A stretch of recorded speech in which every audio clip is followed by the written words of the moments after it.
Lewis Morgan is a colonel who was in charge of Hamburg and putting that sector of English control of Germany back on its feet at the end of World War II. Germany was divided up into four parts between the Russians, the English, the Americans, and the French. Before the war, he was remarkable. He was just a simple school teacher, married to Rachael, and then found himself off to war and rose as high as an unlisted man can go.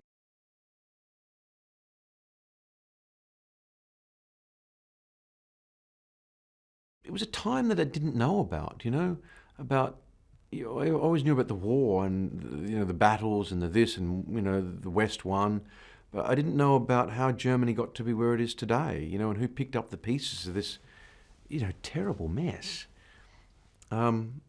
And then I loved that none of the characters were judged.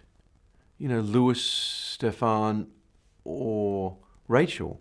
You didn't say this person's bad or this person's wrong. It was an examination of love. I thought in a way a great psychotherapist would talk about it.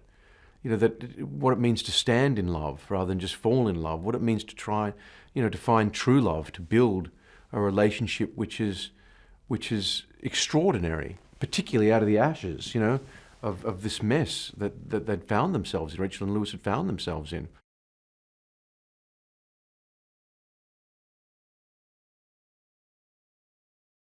I spoke to him. I was on holiday in France, in Cap Ferret, and read it. Wasn't looking to do anything at the time because I needed a bit of a break. Loved it, and then Skyped with James and Jack. And, you could just see that I watched, Testament to Youth, and I just thought, you know what? I do believe that you're going to make a beautiful love story here with a social underpinning. You follow this couple, but it's about the world at large. And that, you're not going to turn into something that's silly. It's actually going to be very honest and moving and real.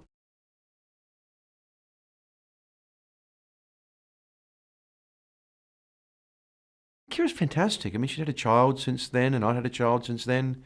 And this part required it's a very intimate portrayal of a man and a woman, and their intimacy, and their problems, and their frailties, and their fears, and their sexuality, and I couldn't have found a better partner than Keira. She's wonderful.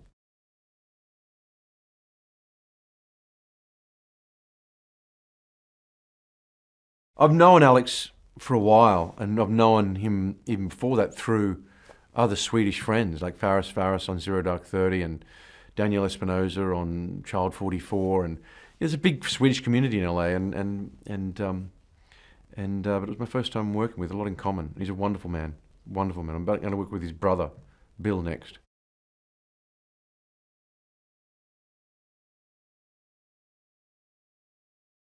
I found the film when I watched it that it opens me up.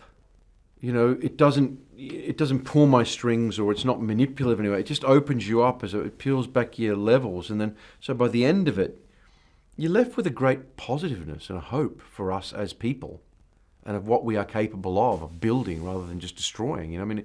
It's set in the aftermath of World War II, and the end of the loss of a child and a marriage that's falling apart, in the aftermath of all of that, and yet out of it, we see what we are capable of who we really are, or who we really can be, if we allow that to reside within us and grow.